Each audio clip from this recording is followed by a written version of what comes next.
Over the course of thousands of years, the ancient Egyptians were deeply rooted in their religion. It was one of the most important foundations of the establishment of the Egyptian civilization. There were over 2,000 deities in the Egyptian pantheon.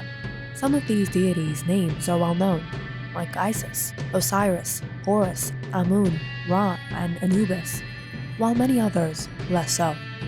The more famous gods became state deities, while others were associated with a specific region or, in some cases, a ritual or role. Today, we're going to be looking at some of the most prominent Egyptian gods and goddesses. But before we get into it, please like and subscribe. The Ennead were the 9 great Osirian gods: Atum, Shu, Tefnut, Geb, Nut, Osiris, Isis, Seth, and Nephthys. The term is used to describe the Great Council of Gods, as well as a collective term for all the gods. So let's begin with the very first. Atum. Atum was the first god who spontaneously emerged from the waters of Nun onto the first mound of dirt. That dirt was the first in the world, and from it and Atum, all life and all other gods sprung. Though generally referred to as he, Atum was neither female nor male and had no parents. He was an early sun god who would later become conflated with Ra to become Ra Atum. The animals sacred to him were the Egyptian mongoose, the lion, the bull, and the lizard. He was considered a protector of pharaohs and responsible for meeting them in their tombs and lifting them up into the afterlife. In the afterlife, the king, all considered Atum's sons, would become stars that never died. One of Atum's titles was Father of Kings. Unlike many gods, Atum usually appears fully humanoid, with a red and white crown. Shu, god of air. Shu was one of the 2 children born of Atum. He was the lord of air. He separated the air and sky and brought breath to the world. He was also a god of peace and the patron god of lions. He was usually portrayed as entirely humanoid, but sometimes shown as a man with a lion's head. Clouds were the realm of Shu, and when he was portrayed in art, it is always wearing between 1 or 4 ostrich feathers. He was the personification of the wind and married to his sister, Tefnut. Nut and Geb's children were the earth and sky, which Shu must separate to sustain all life. Because of his job holding up the sky, he was heavily associated with the Titan god Atlas during the Greco-Roman periods in Egypt. Tefnut, goddess of moisture. Tefnut was the personification of dew, an important life-giving force to the Egyptians, and the wife and sister of Shu. When she cried, her tears caused plants to thrive and grow wherever they landed. Her brother husband and she were so closely linked that they each contained 1/2 of the same soul. Tefnut became the mother of Nut and Geb. Like her twin Shu, she is often humanoid or shown as a woman with a lioness head. She is known for her fury and her jealousy when her grandchildren received more worship than she did. She was only willing to return to her life when the god Thoth granted her a title of honor. Geb, god of earth. Geb was often portrayed as a green man with plants sprouting from his back. He was married to his sister, Nut, who was the sky. Because of the children the couple produced together, Geb was known as the father of the gods.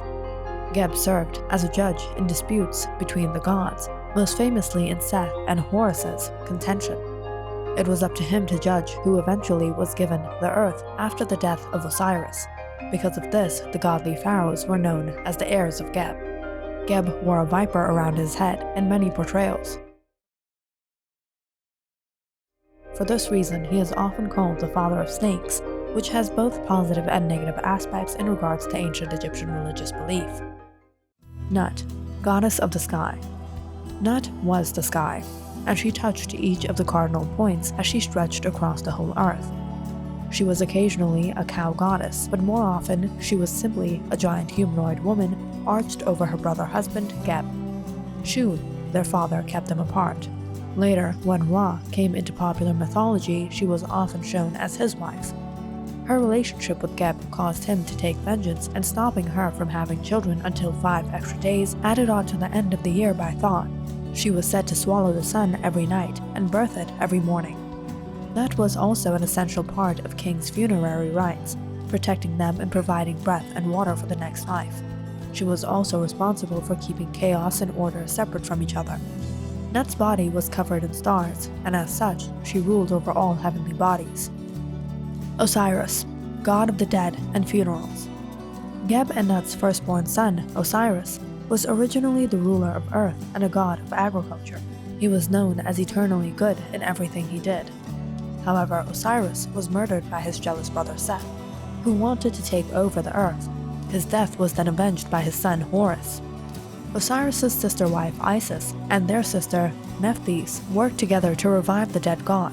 His scattered pieces were gathered and rejuvenated, except for his phallus, though Isis created him a new one. After that, Osiris ruled in the underworld and helped souls reach the next life.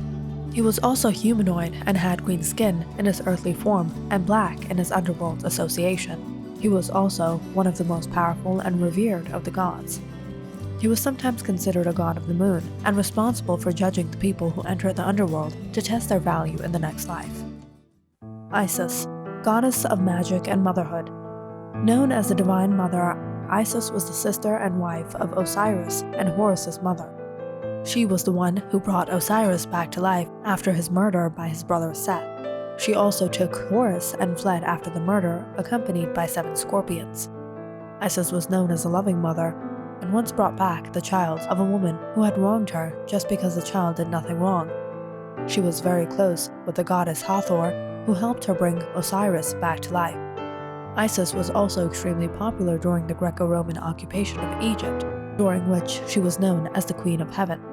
Her son, Horus, was the most valuable thing to her. She hid him in a thicket to protect him from his evil uncle, and when he died, she refused to accept it until he was returned to life.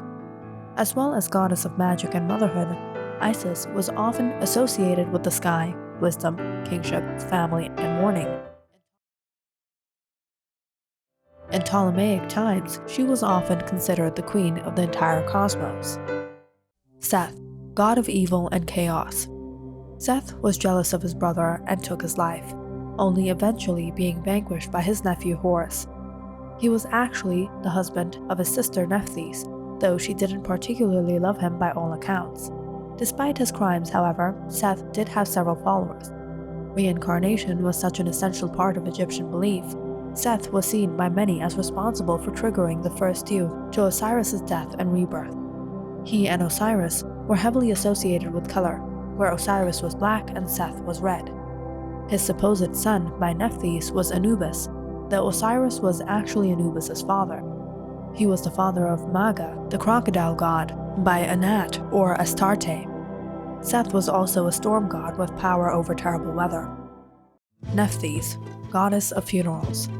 Nephthys played more of a supporting role than others in traditional Egyptian lore.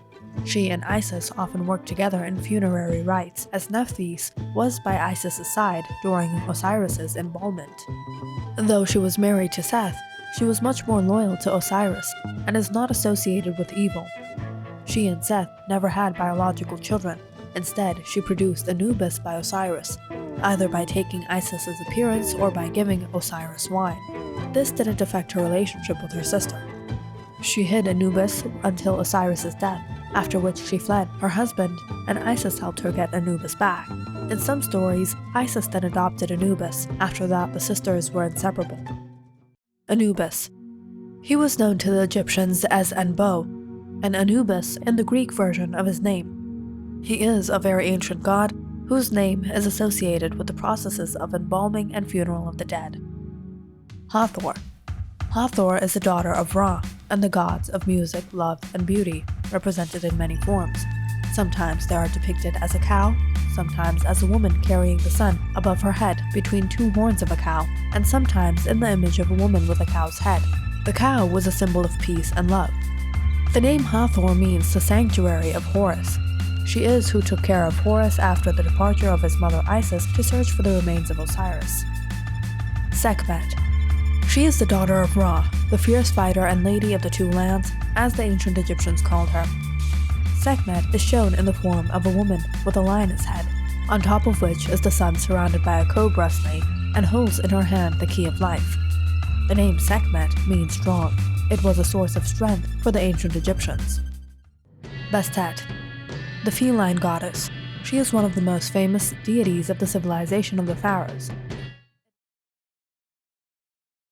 It is said that her origin is represented with domestic cats in the modern era of the state. The Ennead creation myths is one of the most enduring Egyptian myths that stood the test of time. It birthed some of the more interesting Egyptian gods and goddesses, and later made for some great mythology. If you would like to know more about these gods and goddesses or about ancient Egyptian mythology, comment down in the section below and see you again in another video.